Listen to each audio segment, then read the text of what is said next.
Bek Persija sebut timnas Indonesia, jangan remehkan Brunei Darussalam. Jadi penyerang lokal tersubur, apakah striker Liga Belgia dan Australia ini dipanggil Shin Tae-yong ke timnas Indonesia?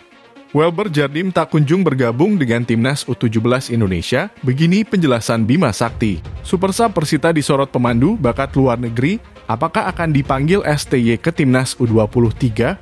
Menpora menegaskan timnas Indonesia harus menang saat hadapi Brunei Darussalam di kualifikasi Piala Dunia 2026.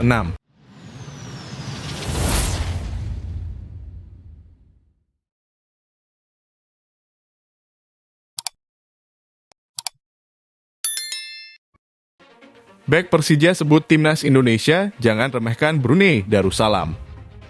Timnas Indonesia akan melawan Brunei Darussalam pada babak pertama kualifikasi Piala Dunia 2026. Pertandingan itu rencananya akan digelar dengan sistem kandang tandang pada 12 dan 17 Oktober 2023. Menghadapi Brunei Darussalam mengundang komentar dari bek Persija Jakarta, Rio Fahmi. Rio Fahmi mengatakan timnas Indonesia tidak boleh meremehkan Brunei Darussalam. Dari peringkat FIFA, Brunei Darussalam berada di posisi ke-190. Sementara timnas Indonesia di posisi ke-150. Di atas kertas, tentu timnas Indonesia diyakini bisa membungkam Brunei Darussalam. Namun demikian, Rio Fahmi menilai Brunei Darussalam juga bertekad untuk mengalahkan timnas Indonesia.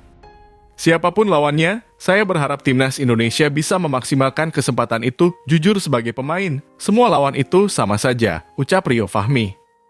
Jika menang melawan Brunei Darussalam, maka timnas Indonesia akan masuk ke putaran kedua Piala Dunia 2026.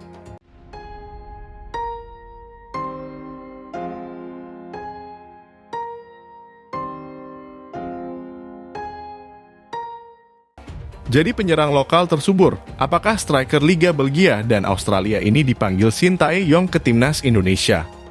Karier Yandi Sofyan kurang mentereng semenjak pulang dari masa abroadnya pada 2014 setelah sempat membela CS Vise di Belgia dan Brisbane Roar di Australia. Jebolan SAD Uruguay ini sempat kesulitan mendapatkan tempat saat dikontrak sejumlah klub kasta teratas Liga Indonesia seperti Persib Bandung, Arema Football Club hingga Bali United. Kondisinya mulai membaik saat Yandi Sofyan memutuskan hengkang ke Persikabo 1973 untuk mengarungi Liga 1 musim 2022-2023 lalu. Di Liga 1 musim ini, Yandi Sofyan membuktikan dirinya masih punya taji, bahkan juga mungkin layak dikasih kesempatan untuk mencetak cap alias penampilan perdananya di level internasional bersama timnas Indonesia. Yandi Sofyan akhirnya menemukan ketajamannya musim ini saat Persikabo menang 3-1 atas Bayangkara Football Club pekan lalu. Adik dari ex-pemain timnas Indonesia, Zainal Arif itu baru masuk di menit ke-46 untuk menggantikan Rafael Chodaro. Yandi Sofyan muncul sebagai super sub dengan mencetak 2 gol saat Persikabo melawan Bayangkara Football Club. Aksi gemilang di atas membuat Yandi Sofyan untuk pertama kalinya mentas sebagai starter di Liga 1 2023,2024, tepatnya saat Persikabo menjamu Persita Tangerang pada laga pekan kelima. Kepercayaan itu dibayar tuntas Yandi Sofyan dengan mencetak 1 gol, sekaligus membantu Persikabo mengamankan hasil seri 2-2 kontra Persita Tangerang. Karena itu, menarik menanti apakah pelatih timnas Indonesia, Shin Tae-yong memanggil Yandi Sofyan untuk laga internasional September nanti.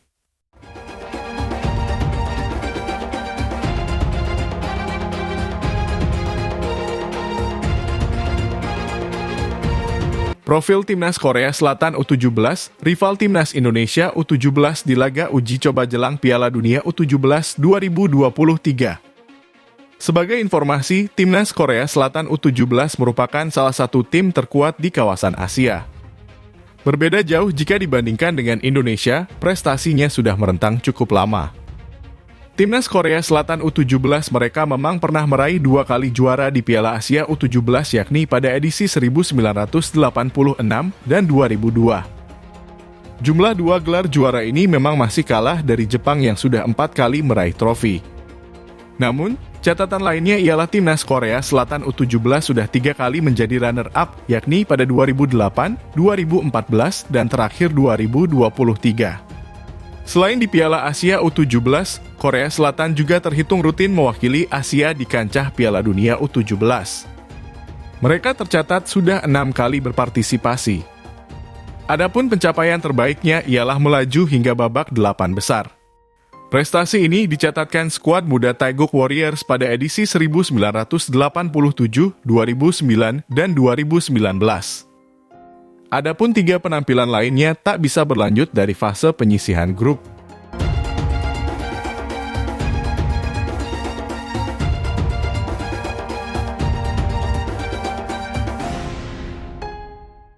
Welber Jardim tak kunjung bergabung dengan Timnas U17 Indonesia, begini penjelasan Bima Sakti.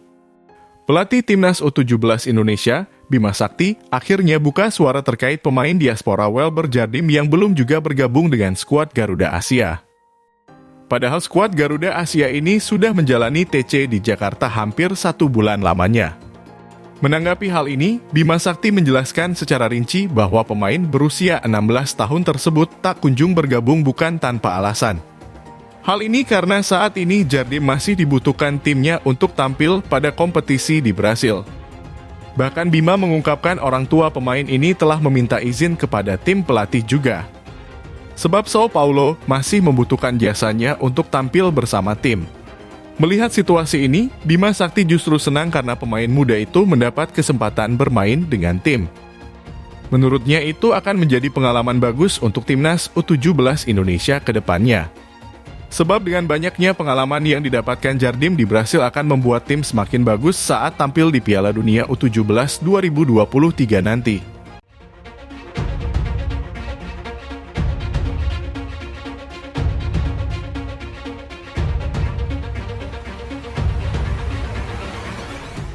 Supersub Persita disorot pemandu bakat luar negeri, apakah akan dipanggil STY ke Timnas U23?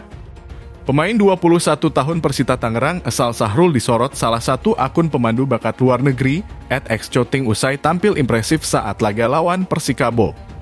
Sejauh ini, dia hanya masuk dari bangku cadangan tapi langsung memanfaatkan peluangnya, tulis @xcoting. Asal Sahrul sendiri masuk pemain U23 yang dimainkan Persita Tangerang.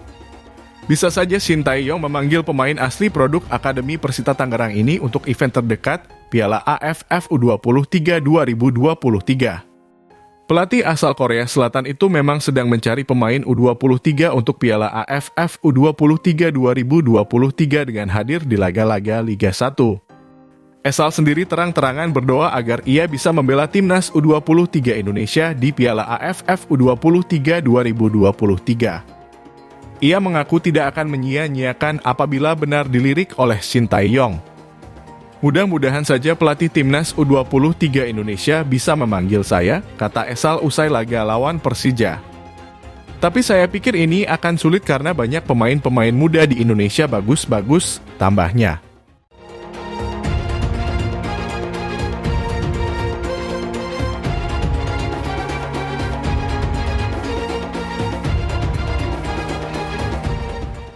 Menpora menegaskan Timnas Indonesia harus menang saat hadapi Brunei Darussalam di kualifikasi Piala Dunia 2026. Menteri Pemuda dan Olahraga, Dito Aryo Tejo mengharuskan Timnas Indonesia menang melawan Brunei Darussalam dalam babak pertama kualifikasi Piala Dunia 2026. Seperti diketahui, dari hasil drawing babak pertama kualifikasi Piala Dunia 2026 ini Timnas Indonesia dipastikan melawan Brunei Darussalam. Laga ini dijadwalkan bakal berlangsung dalam 2 pertandingan yakni tanggal 12-17 Oktober 2023. Pertandingan ini penting bagi tim asuhan Shin Tae-yong. Apabila skuad Garuda berhasil mengalahkan Brunei Darussalam dalam 2 laga tersebut, Mark Klok dan kawan-kawan dipastikan bakal melenggang ke babak kedua kualifikasi. Saya tadi baru lihat jadwalnya, semoga kalau Brunei harusnya pasti menang ya, ujar Dito Aryo Tejo kepada awak media. Menpora cukup percaya diri tim Merah Putih bakal bisa menampilkan yang terbaik nantinya. Tapi yang pasti, insya Allah kami bisa mencapai prestasi yang gemilang untuk drawing di Piala Dunia ini, ucapnya.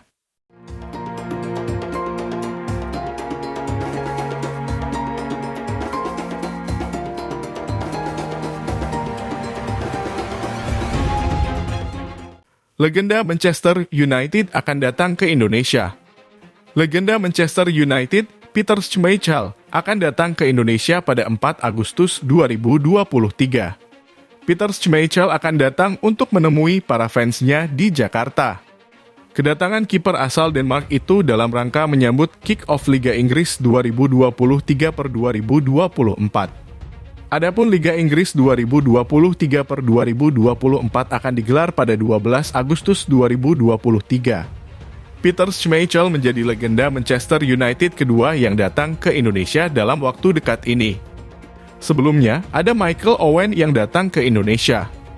Peter Schmeichel mempunyai beberapa agenda perjalanan menarik selama di Jakarta. Adapun salah satu agenda dan kegiatan Peter Schmeichel selama di Indonesia adalah meet dan greet dengan fans dan komunitas selama 3 malam di Jakarta pada 4 Agustus 2023. Salah satu acaranya bisa diikuti secara gratis oleh penggemar Liga Inggris yakni Appearance Liga Inggris Festival. Rencananya, acara itu akan dilakukan di Cilandak Town Square pada 5 Agustus 2023.